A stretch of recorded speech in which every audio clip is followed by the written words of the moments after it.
Quisiera por favor que vayan conmigo al Evangelio de Mateo para continuar nuestra serie de sermones expositivos en el Sermón del Monte. Mateo capítulo 5, y vamos a leer los versículos 31 al 32 antes de ir a la presencia del Señor en oración. Mateo capítulo 5, versículos 31 al 32. También fue dicho: cualquiera que repudie a su mujer, dele carta de divorcio. Pero yo os digo que el que repudia a su mujer, a no ser por causa de fornicación, hace que ella adultere, y el que se casa con la repudiada comete adulterio. En la mañana de hoy estaremos tratando con un texto difícil de la palabra de Dios. Difícil, por un lado, por los cuestionamientos exegéticos que levanta, y difícil también por el tema que trata. En Mateo capítulo 5, versículos 31 al 32, tenemos la enseñanza de Cristo nuestro Señor acerca del divorcio. Y si este asunto era pertinente en los días del Señor, podemos decir sin temor a equivocarnos que en nuestra generación se trata de algo vital. Hace unos años atrás, en un artículo de la revista Newsweek, un periodista preguntaba: ¿habrá alguien en el planeta que no haya escuchado a un amigo, a un hijo, a un padre describir la agonía del divorcio? Seguramente todos aquí tienen algún ser muy querido que ha pasado por la amarga experiencia de un divorcio. Tal vez sus padres, algunos de sus hijos, un tío cercano, un amigo muy íntimo, de manera que aún aquellos que no han atravesado ellos mismos por esa situación, de una forma u otra son afectados por otros que sí la han experimentado en carne propia. El divorcio era un mal de grandes proporciones en los días de Cristo, pero en nuestra época ha llegado a ser una epidemia.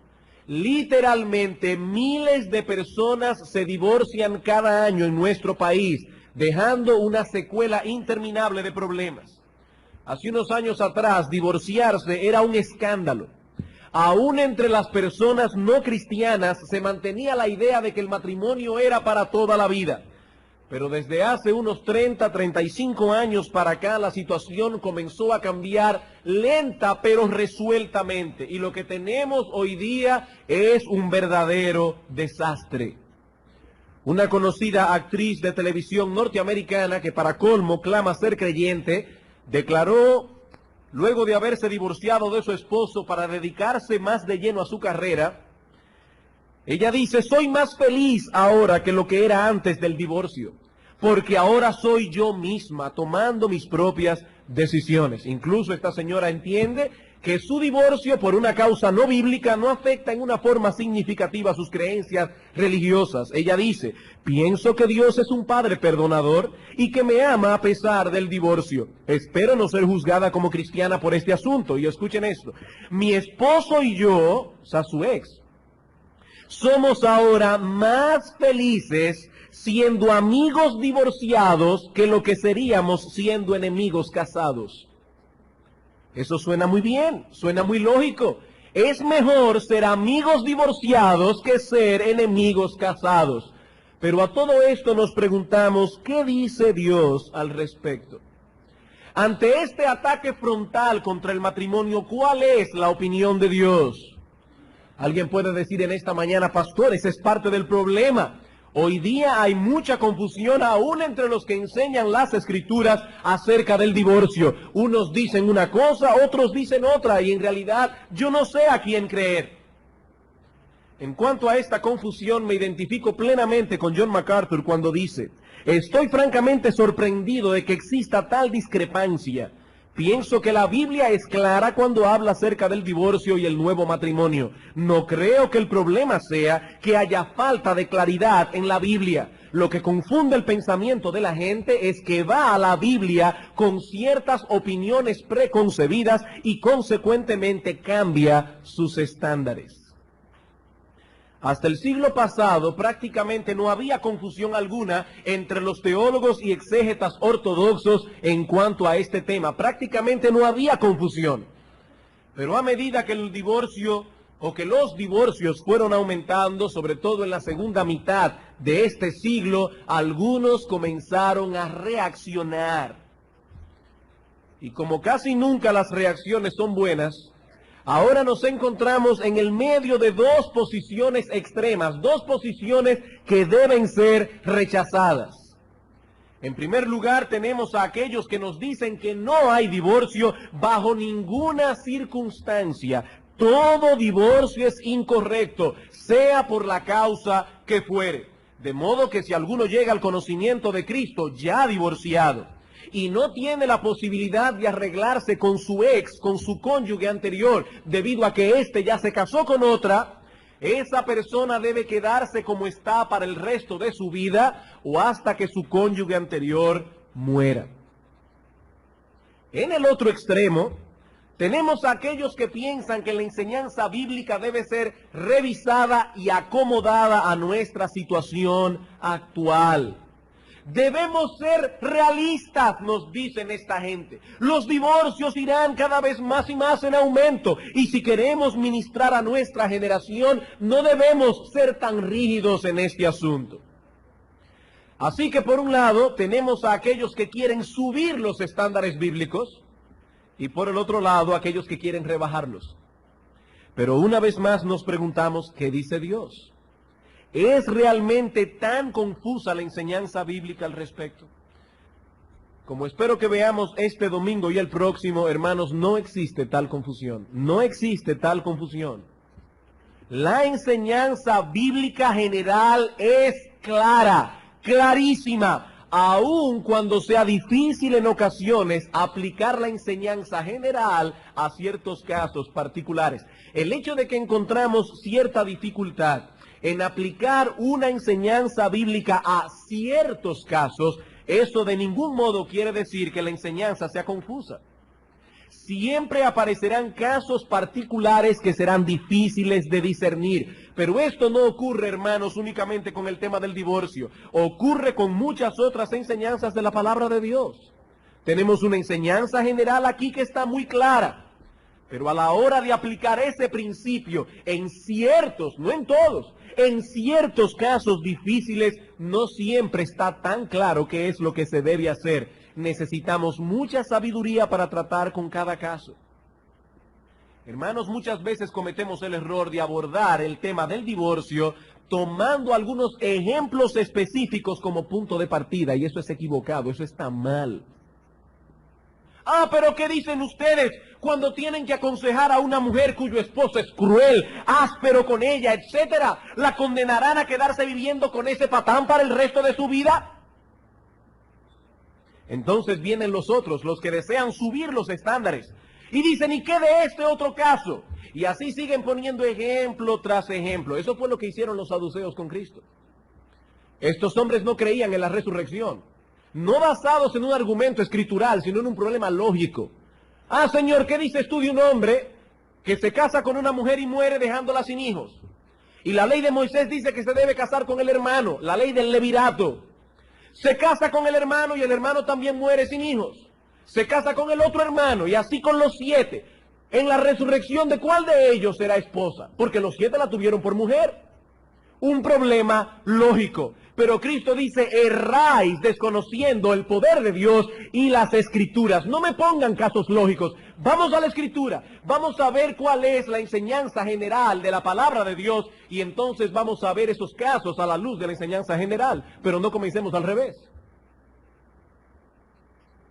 Yo no estoy diciendo con esto, hermanos, que todo aquel que difiera de nuestra posición es porque esté abordando el tema usando la lógica y no la Escritura. No. Lo que estoy diciendo es que no debemos cometer ese error, que no debemos abordar este tema comenzando con los casos particulares. No, debemos ir a la Escritura, establecer la enseñanza y entonces ver cómo se aplica la enseñanza al caso específico que nos concierne.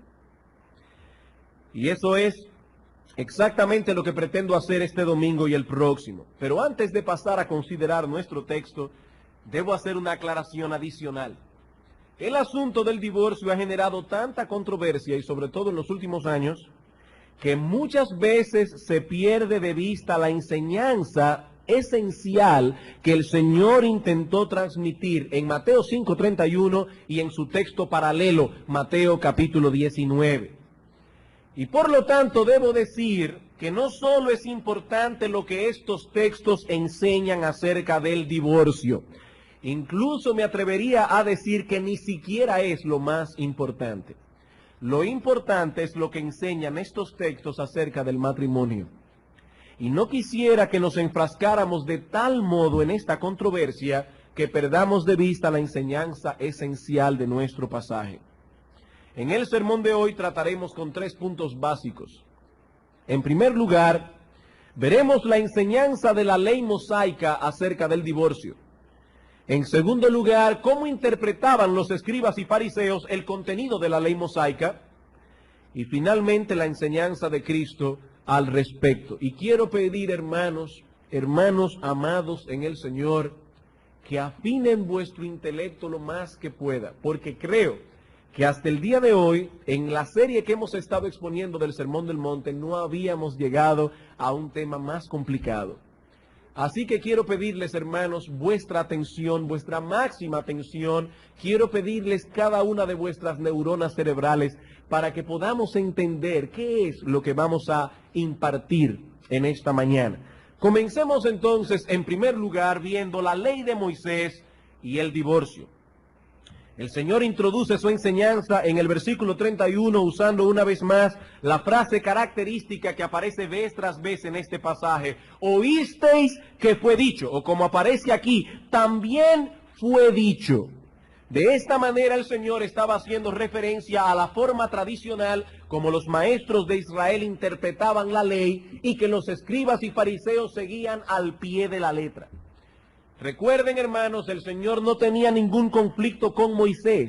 Hace unos domingos atrás vimos cuál era la posición de Cristo con respecto a la ley mosaica y más aún con respecto a todo el Antiguo Testamento, versículo 17. No penséis que he venido para abrogar la ley o los profetas. No he venido para abrogar, sino para cumplir. No hay conflicto entonces entre Cristo, la ley y los profetas. El conflicto era más bien entre Cristo y la interpretación tradicional del Antiguo Testamento aceptada por los escribas y fariseos. Y en el versículo 31 encontramos un resumen de esta enseñanza.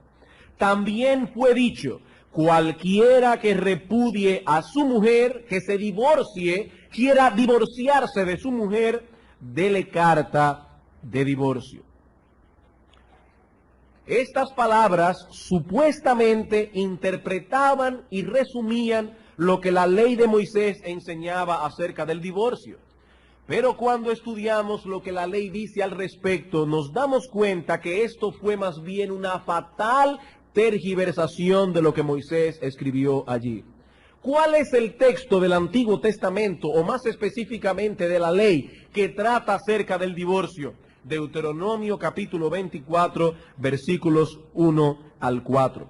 Deuteronomio capítulo 24, versículos 1 al 4. Es a este texto que el Señor está haciendo referencia en Mateo capítulo 5, versículo 31.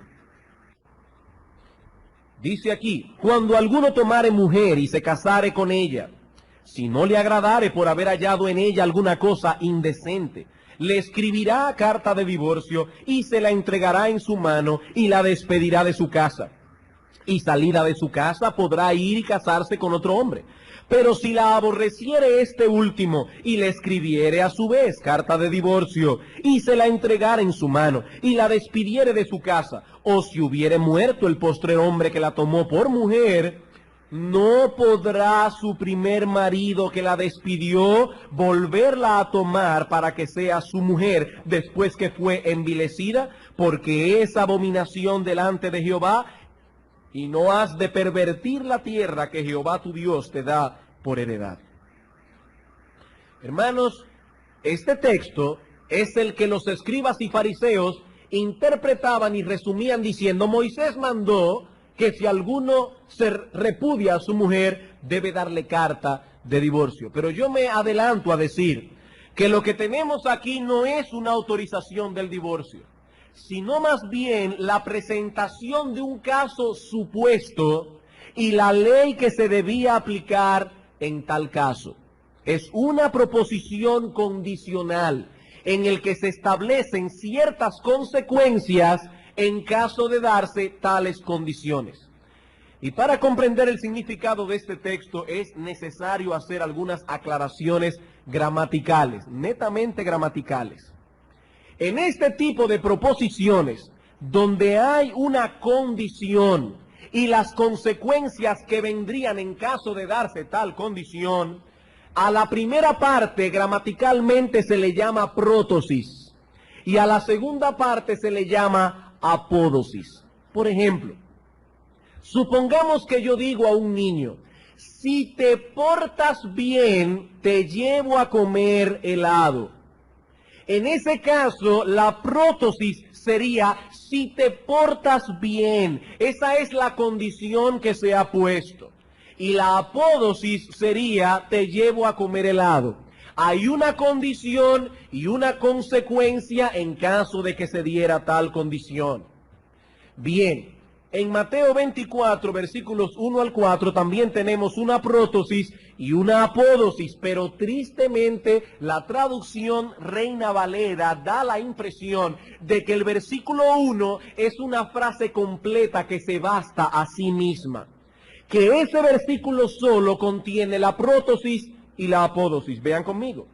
Cuando alguno tomare mujer y se casare con ella, si no le agradare por haber hallado en ella alguna cosa indecente, ahí está la condición, le escribirá carta de divorcio, ahí está la consecuencia. ¿Ven la idea? De acuerdo a esa traducción, la prótosis y la apódosis se encuentran ambas en el versículo 1. De ser así, ¿cuál sería la enseñanza del texto? Que todo aquel que se divorcia de su mujer debe darle carta de divorcio. Pero cuando examinamos el texto completo más detenidamente, nos damos cuenta que la idea esencial es otra muy distinta. En realidad, los versículos 1 al 3 forman la condición, forman la prótosis, mientras que el versículo 4 establece cuál sería la consecuencia que vendría en caso de darse la condición establecida en los versículos 1 al 3. Y con respecto a esto, quiero citar aquí el comentario del Antiguo Testamento de Kiel y de Leach, y lo cito a ellos por ser un comentario ampliamente reconocido como uno de los mejores, si no el mejor que existe del Antiguo Testamento. Dicen ellos, estos 4 versículos constituyen un todo, del cual los versículos 1 al 3 forman la prótosis y son consagrados totalmente a describir el caso en cuestión. El versículo 4 contiene la apódosis que proclama la ley en relación con el punto tratado. Créanme, hermanos, yo no entraría en estas cuestiones gramaticales si no fuese estrictamente necesario, y es estrictamente necesario. ¿Cómo debemos entonces leer este texto? Voy a citar la Biblia de las Américas, porque es una traducción literal y precisa de lo que el texto enseña. Cito, cuando alguno toma una mujer y se casa con ella, si sucede que no le es agradable porque ha encontrado algo reprochable en ella, le escribe certificado de divorcio, lo pone en su mano y la despide de su casa. Fíjense que no es una orden. Está describiendo un caso, dice, si pasa todo eso, que le escribe certificado de divorcio, lo pone en su mano y la despide de su casa, y ella sale de su casa y llega a ser mujer de otro hombre, si el segundo marido la aborrece y le escribe certificado de divorcio, lo pone en su mano y la despide de su casa, o si muere este último marido que la tomó para ser su mujer, todo esto va junto. Ahora viene la ley. Al primer marido que la despidió, no le es permitido tomarla nuevamente como mujer porque ha sido menospreciada, pues eso es abominación ante el Señor. ¿Pueden ver la diferencia? ¿Pueden ver la diferencia? Los versículos 1 al 3 presentan el caso, un caso supuesto, mientras que el versículo 4 presenta la conclusión del caso. Los primeros 3 versículos suponen una situación que podría darse, mientras que en el versículo 4 encontramos cuál es la ley que se ha de aplicar en caso de darse tal condición. Por eso insisto, hermanos, Moisés no está instituyendo el divorcio aquí, ni mucho menos promoviéndolo. Noten que no hay ninguna nota editorial de Moisés. Él no nos dice si el asunto está bien o está mal. No nos dice si el hombre está haciendo lo correcto o está pecando contra Dios. Simplemente plantea un caso. El divorcio era ya una costumbre muy generalizada entre los israelitas en ese tiempo. No debemos olvidar, hermanos, que este pueblo, cuando Moisés está hablando aquí, apenas acababa de salir de Egipto, donde fue esclavizado por más de 400 años. Debemos suponer que durante todo este tiempo los judíos asimilaron muchas costumbres paganas con las cuales Moisés tuvo que lidiar, y una de ellas era divorciarse por cualquier razón. Como diría Cristo más tarde, Dios nunca ordenó el divorcio a su pueblo. Cristo dice, Dios lo permitió por la dureza de corazón de estos hombres. Fue un permiso. Había un mal allí. Y en virtud de ese mal es que Dios permite el divorcio. El divorcio es un mal. Y Dios regula el problema para que no sea un mal peor. Eso es todo. Dios está regulando, Dios está limitando para que el mal no sea peor. Fue lo mismo que pasó con la poligamia. Lo mismo que pasó con la poligamia. Algunas personas dicen, pero en el Antiguo Testamento vemos personas que fueron polígamas. Dios nunca ordenó tal cosa. Dios nunca aprobó tal cosa. Pero indudablemente muchos de estos judíos salieron de Egipto habiendo adoptado esas costumbres. Ellos no tenían la ley. Ellos no tenían toda la enseñanza y toda la revelación que nosotros tenemos en el día de hoy. ¿Qué hace Dios? Regula el problema para que no sea un mal mayor. Deuteronomio capítulo 21.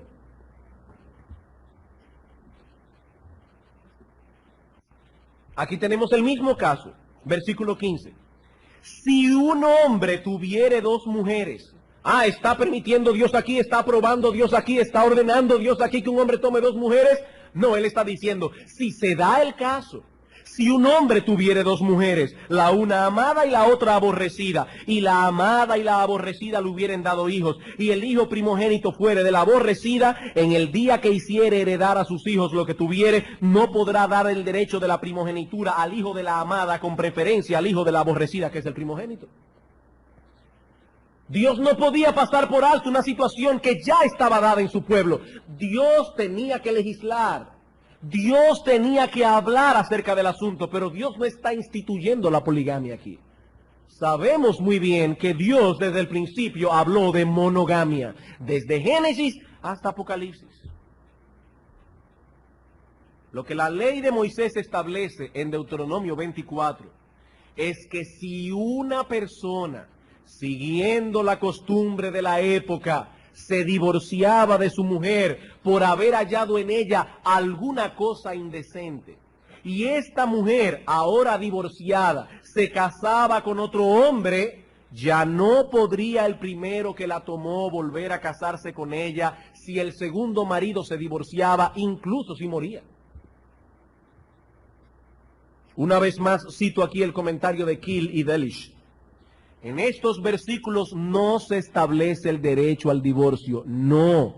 Solo se afirma la prohibición de una nueva unión con la mujer repudiada cuando ésta se hubiere vuelto a casar después del divorcio, incluso si el segundo marido la ha repudiado a su vez o hubiese fallecido. Eso es todo lo que el texto está enseñando.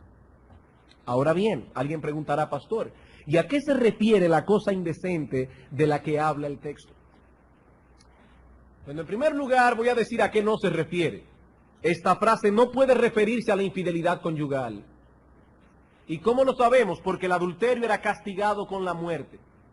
De manera que si uno de los cónyuges caía en adulterio, ese adulterio ponía punto final al matrimonio, pero no por divorcio, sino por apedreamiento. Mataban al culpable y la persona quedaba libre de casarse con quien quería. Noten desde ahora, porque lo veremos más ampliamente el domingo que viene, el adulterio ponía fin al matrimonio en el Antiguo Testamento. Y vamos a ver cómo Cristo corrobora perfectamente lo que el Antiguo Testamento enseñaba al respecto. ¿Qué significa esa frase entonces? Literalmente se traduce la desnudez de una cosa. La desnudez de una cosa. Esta frase aparece una vez más en el Antiguo Testamento y precisamente en unos versículos antes, Deuteronomio capítulo 23, versículo 12. Tendrás un lugar fuera del campamento a donde salgas. Tendrás también entre tus armas una estaca. Y cuando estuvieres allí fuera, acabarás con ella, y luego al volverte cubrirás tu excremento.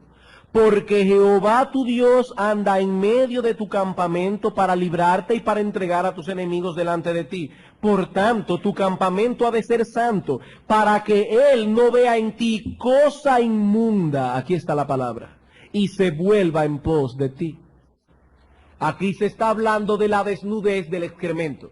Dice, cubre el excremento para que no haya en tu campamento ninguna cosa inmunda. La misma fraseología que aparece en el texto hebreo en Deuteronomio 23 es la que aparece en Deuteronomio 24.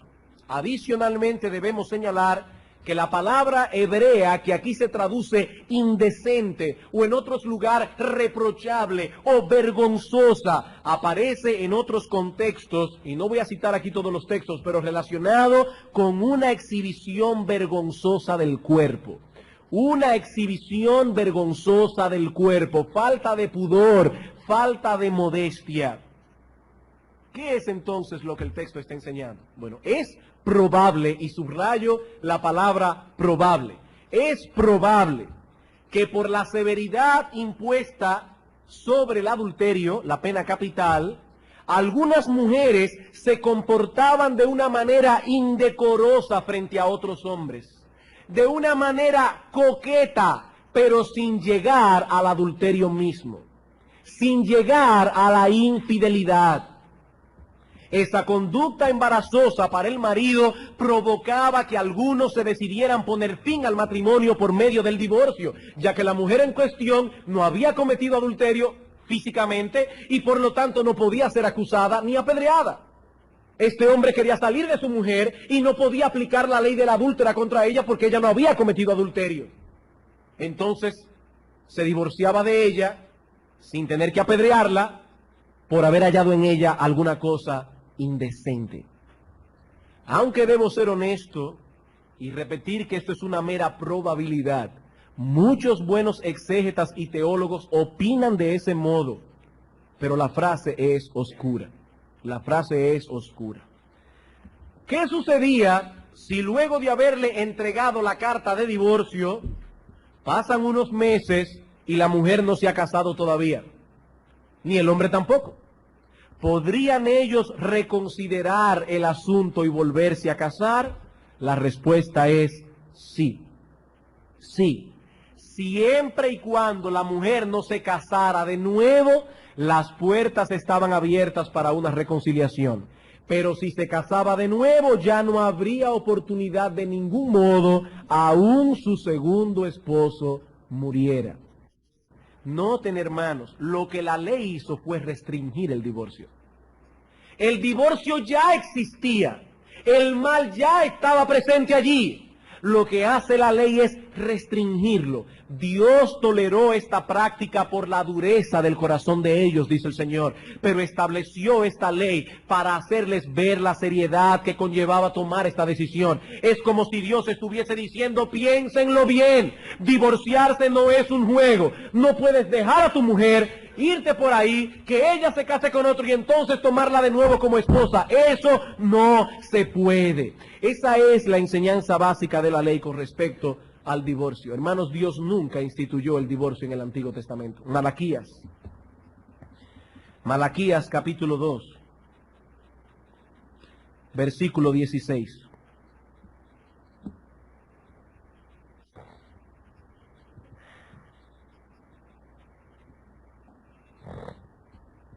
Porque Jehová, Dios de Israel, ha dicho que Él aborrece el repudio, el divorcio, y al que cubre de iniquidad su vestido, dijo Jehová de los ejércitos, guardaos pues en vuestro espíritu y no seáis desleales.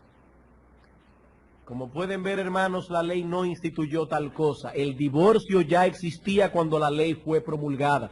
Dios lo toleró por la situación imperante en Israel y por la dureza del corazón del pueblo. Lo que hace Deuteronomio 24 es establecer ciertos límites con el propósito de limitar el uso del divorcio e impedir que se abuse de él. Bien, habiendo considerado la enseñanza de la ley, veamos ahora en Mateo 5 la enseñanza de los escribas y fariseos acerca de lo que la ley enseñaba. ¿Cómo interpretaban los escribas y fariseos Deuteronomio 24?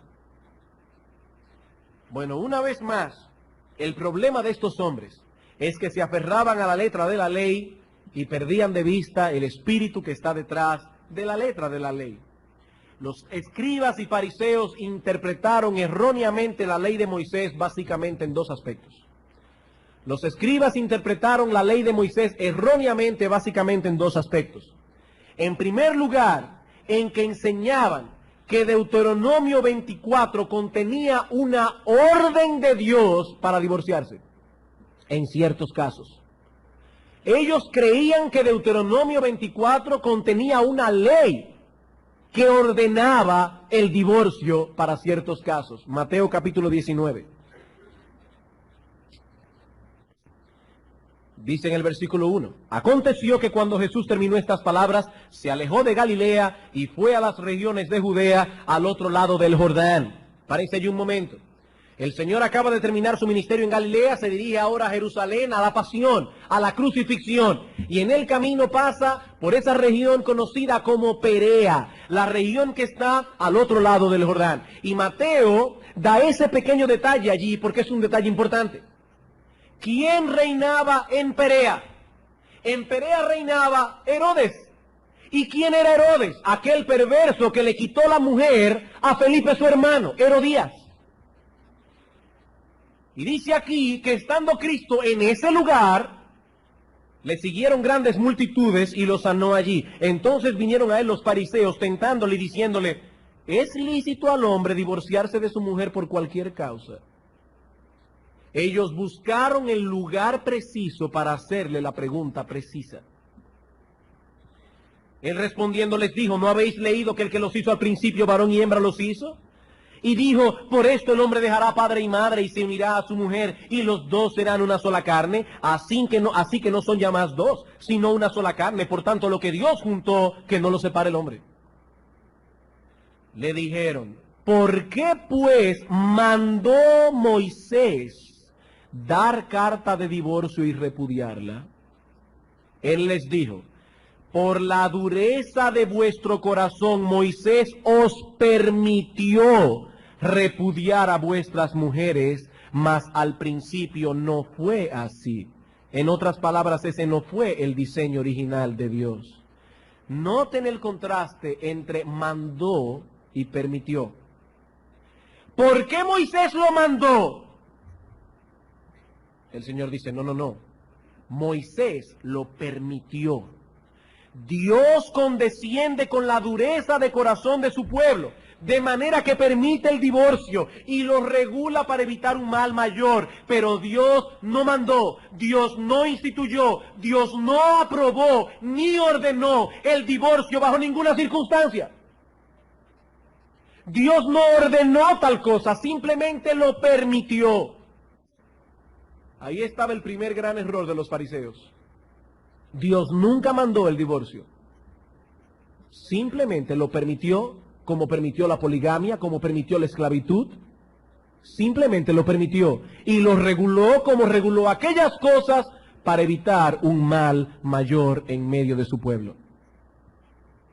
En segundo lugar, los escribas y fariseos erraban en que lo único que veían en Deuteronomio 24 era un mandamiento con respecto a la carta de divorcio. Como si todo el propósito de la ley fuese que el marido le diera a la esposa repudiada un documento que atestiguara que ella fue despedida legítimamente. Mateo 5:31. Noten la enseñanza. También fue dicho, cualquiera que repudie a su mujer, dele carta de divorcio. Mientras se le diera a la parte repudiada una carta legal, no había ningún problema. La ley se había cumplido. De hecho, los fariseos se afanaban porque esa carta de divorcio fuese lo más precisa posible. Toda su preocupación giraba en torno a ese documento legal. La causa del divorcio no era tan importante. Lo que importaba era la carta. ¿Y cuáles eran las razones por las que un hombre judío podía divorciarse de su mujer? Bueno, aquí las opiniones estaban muy divididas en el pueblo de Israel. Un grupo decía que únicamente el adulterio, la escuela de Shammai, que esa era la cosa indecente de la que habla Moisés en Deuteronomio 24. Pero ya vimos que eso no puede ser. El adulterio era penado con la muerte. Por lo tanto, la escuela de Shammai no tenía la razón. Otros llegaban a decir que la cosa indecente que aparece en Deuteronomio 24 se refería a cualquier cosa que la mujer hiciera que fuera desagradable a los ojos del marido. Por ejemplo, esa era la escuela de Hillel y otro rabino llamado Akiva. Por ejemplo, si una mujer quemaba el pan, eso era vergonzoso. ¿Cómo es posible que una mujer dejara quemar el pan en el horno? Y por lo tanto, esa era una razón válida para divorciarse. O si un hombre conocía a otra mujer que era a sus ojos más atractiva que la suya, ya su propia esposa venía a ser una vergüenza delante de él. Esa era una cosa vergonzosa. Y por lo tanto era una razón para divorciarse. Si la esposa hablaba mal de la suegra, eso era una cosa vergonzosa, motivo de divorcio. Si la mujer peleaba con el marido y usaba una voz tan alta que se oía en la casa del vecino, eso era una cosa vergonzosa, motivo de divorcio. Y el historiador Flavio Josefo incluye el mal aliento como parte de esas cosas indecentes. Todo eso, de acuerdo a estos rabinos, era motivo de divorcio. Como pueden ver, en realidad, ya el asunto no era tan importante como el hecho de que el hombre le expidiera una carta legal a la mujer repudiada. Eso sí era importante. La causa, ya eso podemos discutirlo después. El punto es que el que repudia a su mujer debe darle carta de divorcio. Siempre y cuando se llevara a cabo ese proceso, no había nada de qué preocuparse en cuanto a la ley de Dios. Así que mientras Moisés restringió el divorcio, los fariseos más bien lo promovían. En medio de todo este panorama, ¿cuál fue la opinión de nuestro Señor Jesucristo? Esto nos lleva a nuestro tercer punto, la enseñanza de Cristo acerca del divorcio. Mateo capítulo 5, versículo 32. Pero yo os digo, aquí viene el contraste, esto es lo que ustedes han oído. Ahora escúchenme bien, yo soy el Dios encarnado, yo soy el dador de la ley, yo fui quien promulgué la ley en el Sinaí, solo yo sé cómo se interpreta, y escuchen bien ahora. Pero yo os digo, dice Cristo, que el que repudia a su mujer, a no ser por causa de fornicación, hace que ella adultere. Y el que se casa con la repudiada, comete adulterio. Mateo capítulo 19 otra vez. El texto paralelo. 19:9. Y yo os digo que cualquiera que repudia a su mujer, salvo por causa de fornicación, y se casa con otra, adultera. Y el que se casa con la repudiada, adultera. Aquí se pone el adulterio tanto con la mujer como con el hombre. Cualquiera de los dos que se vuelvan a casar, si el divorcio no fue por causa de fornicación, están cometiendo adulterio. Con pocas variantes, estos textos enseñan lo mismo en esencia. Y dado que Mateo 19 es el más extenso de los dos, quisiéramos ver la enseñanza del Señor a la luz de este pasaje principalmente. Recuerden, hermanos, que la enseñanza de Cristo aquí surge como respuesta a la pregunta de los fariseos en el versículo 3. ¿Cuál fue la pregunta? ¿Es lícito al hombre repudiar a su mujer por cualquier causa? La respuesta del Señor en el versículo 4.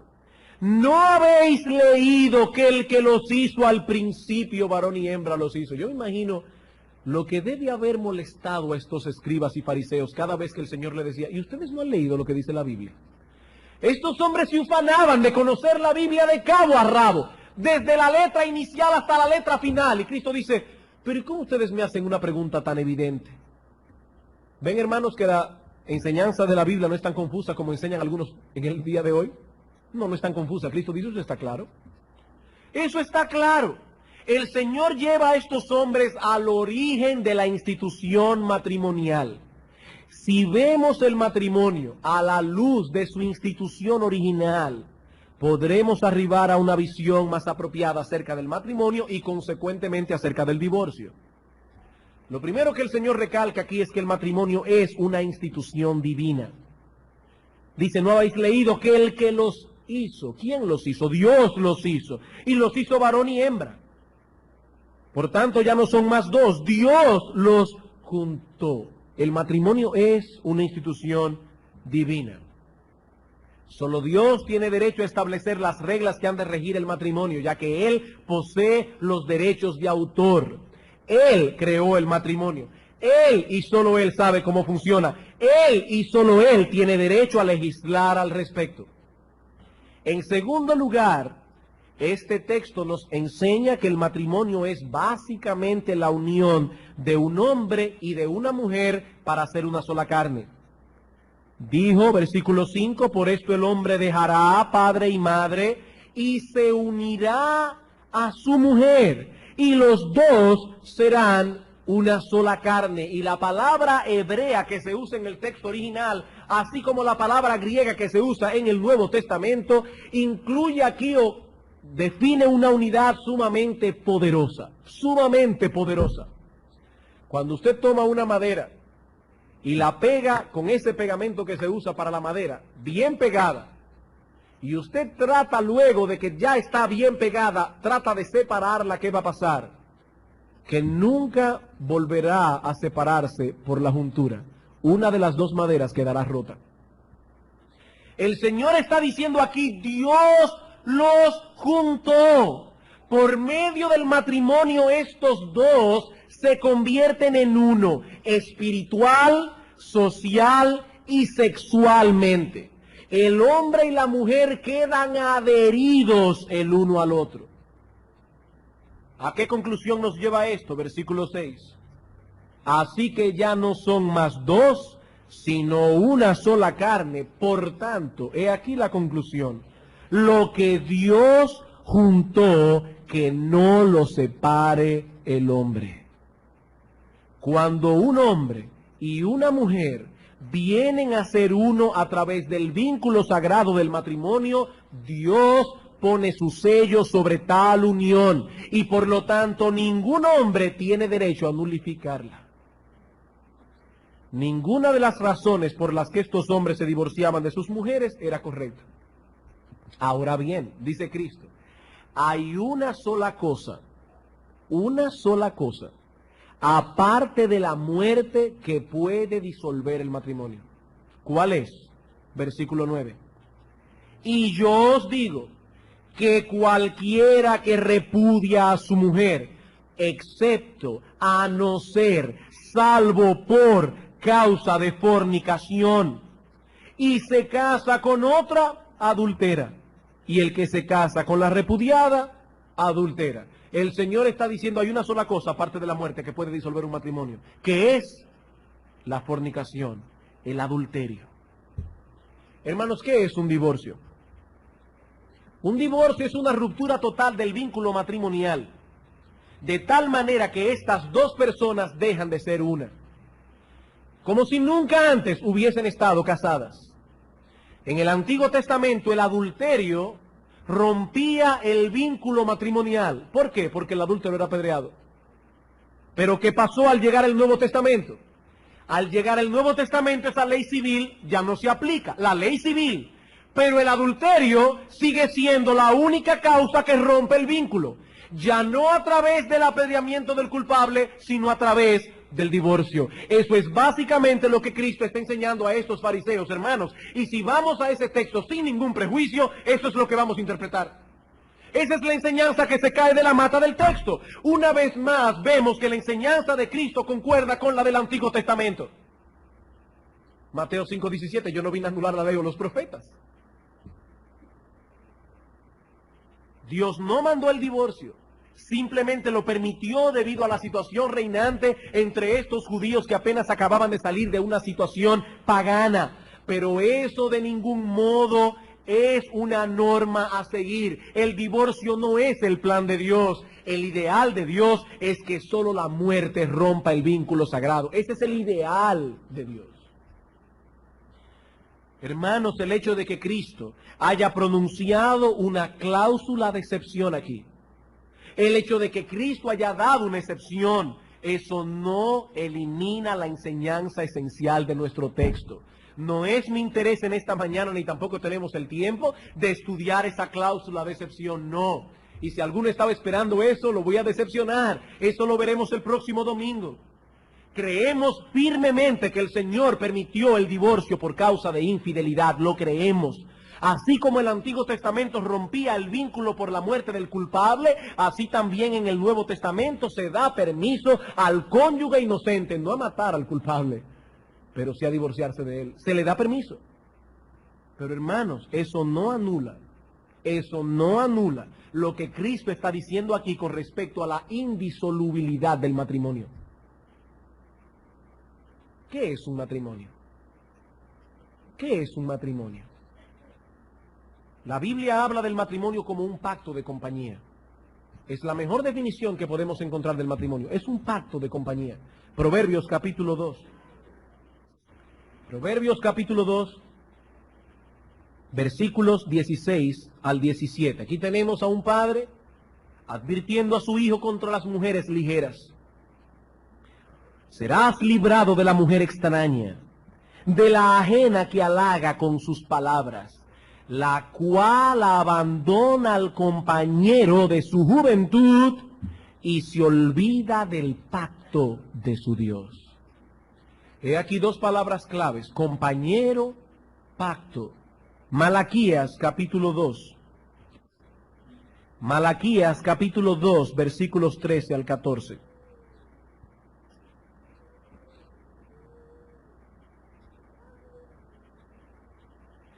Y esta otra vez haréis cubrir el altar de Jehová de lágrimas, de llanto y de clamor, así que no miraré más a la ofrenda para aceptarla con gusto de vuestra mano. Mas diréis, ¿por qué? Porque Jehová ha atestiguado entre ti y la mujer de tu juventud, contra la cual has sido desleal, siendo ella tu compañera y la mujer de tu pacto. Una vez más, dos palabras aquí: compañía, compañero, compañera, pacto. Son las dos palabras claves que definen un matrimonio. Ahora bien, ¿qué es un pacto? Un pacto es una promesa a la que se ha interpuesto un juramento. No se trata simplemente de una promesa. No toda promesa que encontramos en la Escritura constituye un pacto. Se trata de una promesa legalmente asegurada por un juramento. No tenemos tiempo, pero luego pueden buscar Hebreos capítulo 6, versículo 2 en adelante. Esto lo hemos visto antes, no voy a extenderme más en esto. Pueden buscar las cintas, las grabaciones de la clase que se dio de los pactos en la escuela dominical hace unos meses atrás. Es una promesa a la que se ha interpuesto un juramento. Ahora bien, ¿cuál es la promesa esencial del matrimonio? ¿Cuál es la promesa de ese pacto? Bueno, como ya vimos, el matrimonio es un pacto de compañía. Cada uno de los cónyuges se está comprometiendo, está interponiendo un juramento, un voto legal a su promesa de suplir las necesidades de compañía del otro cónyuge. Eso es un matrimonio. ¿Por qué Dios creó el matrimonio? Porque no era bueno que el hombre estuviese solo. El hombre fue creado con necesidades sociales, emocionales, intelectuales, sexuales. Y Dios crea el matrimonio para suplir tales necesidades.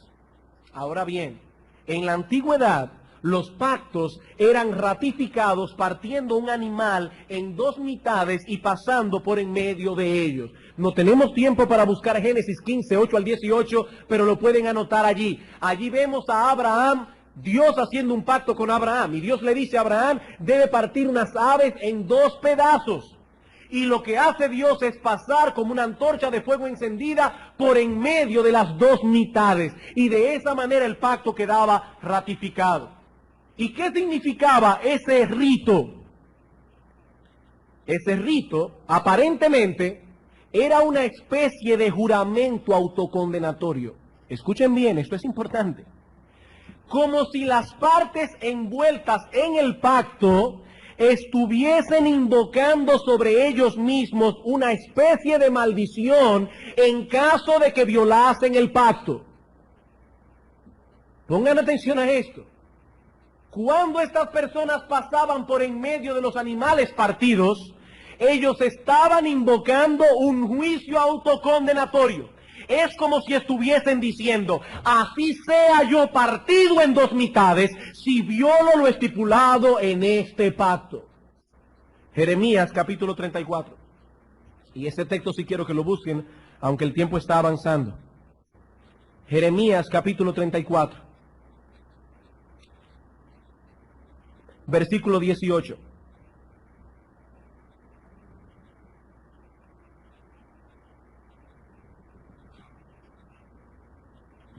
Y entregaré a los hombres que traspasaron mi pacto, que no han llevado a efecto las palabras del pacto que celebraron en mi presencia, dividiendo en dos partes el becerro y pasando por medio de ellas. A los príncipes de Judá y a los príncipes de Jerusalén, a los oficiales y a los sacerdotes y a todo el pueblo de la tierra que pasaron entre las partes del becerro, los entregaré en manos de sus enemigos y en manos de los que buscan su vida, y sus cuerpos muertos serán comida de las aves del cielo y de las bestias de la tierra. Dios está diciendo, traeré maldición sobre vosotros, el juicio autocondenatorio que ustedes juraron sobre sí cuando entraron en pacto conmigo. Hermanos, amigos, el matrimonio no es un juego, el matrimonio es un pacto. El matrimonio es un pacto, algo que encierra una gran solemnidad. Violar las estipulaciones de ese convenio es asegurarse una vida desgraciada. Desgraciada. Mientras los fariseos estaban preocupados por establecer su enseñanza sobre la carta de repudio, el Señor estaba preocupado por el matrimonio, por resaltar la enorme importancia de esta institución divina. Hermanos, difícilmente nuestra generación podrá recobrarse ya de los estragos que ha causado y seguirá causando la ligereza con que se ha venido tratando el matrimonio en la segunda mitad de este siglo que ya casi termina.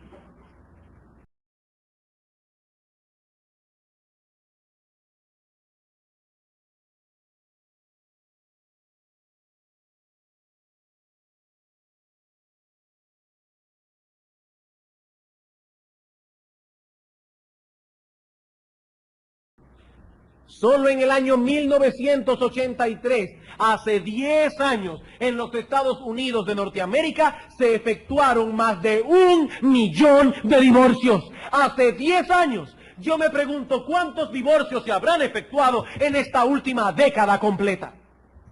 1 millón, más de 1 millón de divorcios. Piensen en eso, hermanos. ¿Saben lo que eso significa? Más de 1 millón de hombres divorciados, más de 1 millón de mujeres divorciadas y quién sabe cuántos millones de niños destrozados por esa calamidad y por esa epidemia. ¿Cuánto habrá aumentado esa cifra a lo largo de esta última década? Es una verdadera epidemia y cada vez más los medios de comunicación nos quieren hacer ver que eso es perfectamente normal. Y vemos en la pantalla de cine y en la pantalla de televisión a todos esos actores y actrices que aparecen tan exitosos, que aparecen tan felices, a pesar de que la mayoría de ellos se jacta de haber tenido 2, 3, 4 y quién sabe cuántos matrimonios y algunas sucursales extras. No, hermanos, Dios no puede ser burlado. Esos perversos han tenido que cosechar los frutos amargos de su desvarío, por más felices y exitosos que parezcan. No es lo que se ve en la pantalla, lo que hay en el corazón putrefacto de esos hombres y mujeres. y vayan a ver a sus hijos. Ya lo han cosechado aquí y seguramente cosecharán algo peor si mueren sin arrepentimiento. El matrimonio no es un juego. Aquel que viole lo estipulado en este pacto está condenado a ser un desgraciado por el resto de su vida, a menos que no se arrepienta de su pecado, restituya lo que haya hecho hasta donde tal cosa le sea posible. La semana próxima trataremos con la cláusula de excepción que aparece en nuestro texto. Sí hay una excepción. Cristo dijo que no hay divorcio a no ser por causa de fornicación. Pero no nos detengamos en esa cláusula, hermanos, sin reparar primero lo que el Señor está diciendo acerca del matrimonio. No perdamos de vista la esencia. Y por eso, antes de concluir, quisiera dirigirme a 3 grupos de personas que se encuentran aquí en esta mañana. Yo sé que lo que se ha dicho hoy acerca del divorcio es duro, sobre todo para alguien que ha pasado por esa experiencia. Pero si eres cristiano, hermano, hermana, debes saber que la sangre de Cristo te perdonó de todo pecado y que Dios te ha recibido con pleno derecho filial. El hecho de que seas divorciado o que seas divorciada no te hace ciudadano de segunda categoría en el reino de Dios. No, hermana, no, hermano, yo no quiero dejarte con una carga de conciencia. Cristo te perdonó. Cristo te aceptó. La sangre de Cristo te limpia de todo pecado. La Biblia no dice que un divorcio injustificado sea un pecado imperdonable. Dice Isaías, si vuestros pecados fueren como la grana, como la nieve serán emblanquecidos. Si fueren rojos como el carmesí, vendrán a ser como blanca lana. Si te has arrepentido, Dios te ha perdonado, Dios te ha recibido. Y yo me voy más lejos, hermano, hermana. Aunque el divorcio tiene consecuencias que perduran, aún así debes saber que Dios ha prometido ser el sostén de sus hijos, aún de aquellos que han venido a Él habiendo ya pasado por esa terrible experiencia. Dios es tu Dios. Y dice el salmista en el Salmo 23, Jehová es mi pastor, nada me faltará. Nada me faltará. Dios es tu Dios. Como dice la Escritura, yo seré un marido para ellos. Dios es tu Dios. Y si se encuentra aquí algún divorciado que no es creyente, debe saber que en Cristo hay perdón para todo aquel que cree. Cristo vino a buscar y a salvar lo que se había perdido. El matrimonio no es lo único que el hombre ha dañado en su pecado, pero Cristo vino a redimir al hombre de todas las consecuencias que han emanado de nuestra condición caída. Divorciarse injustificadamente no es el único pecado que un hombre puede cometer. Pero en Cristo Jesús hay perdón para todo pecado. Para todo pecado. Así que si estás aquí en esta mañana y no eres divorciado, no te sientas justo por eso. Ese no es el único pecado que un hombre puede cometer. Ni siquiera es el más grave.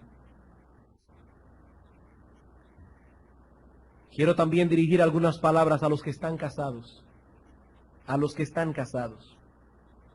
Hermanos, el divorcio no es el único mal que afecta al matrimonio. El divorcio ni el adulterio son el único mal que afectan el matrimonio. El matrimonio es un pacto de compañía. Y cuando un hombre o una mujer es indiferente hacia su cónyuge, o está violando el diseño del matrimonio, está violando el pacto.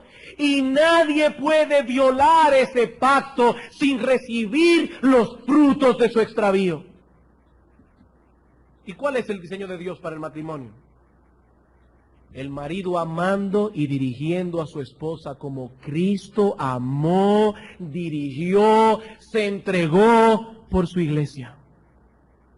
La esposa sometiéndose a la dirección de su marido, siendo su ayuda idónea, teniendo un espíritu afable y apacible, Hermanos, cuando ese patrón es violado, se está violando el pacto. Y cuando el pacto es violado, lo que viene es maldición, ira de Dios, castigo, desgracia. Nadie podrá ser feliz si viola lo estipulado en el pacto de compañía que hizo cuando se casó. Nadie podrá ser feliz. Tu vida será una desgracia.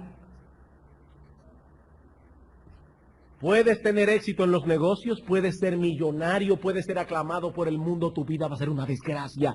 Vas a vivir un infierno aquí.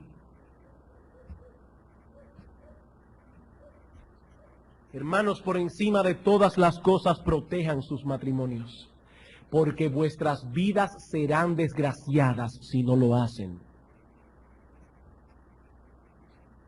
Y finalmente, y muy brevemente, unas palabras a los solteros.